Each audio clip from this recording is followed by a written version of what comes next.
Докато в Европа тържествува свободната личност,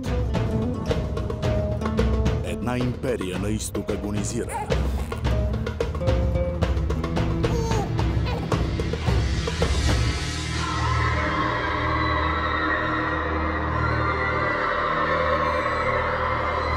Когато робите в нея не знаят, че са робове.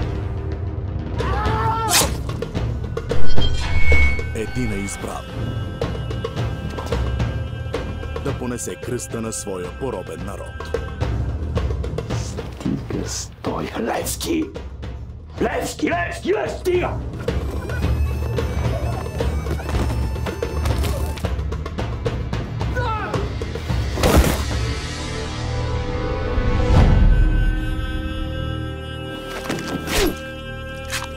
Левски скок.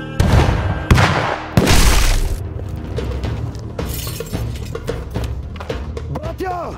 Да живее България!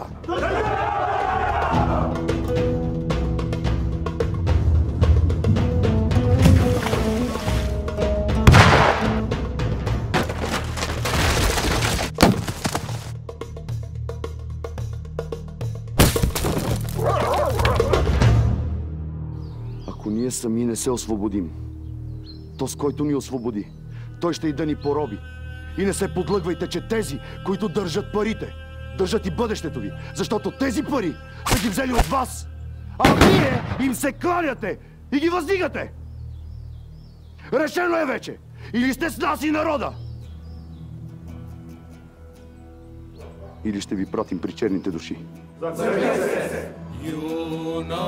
Веселин Плачков, Симеон Филипов, Ники Сотиров, Максим Генчев, Ивайло Аспарухов, Стоян Цветков, Горан Гънчев, Деляна Христова, Якуб Бахар, Петю Цеков.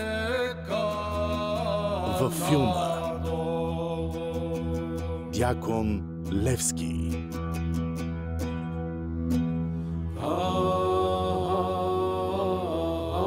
Боже! Избави България!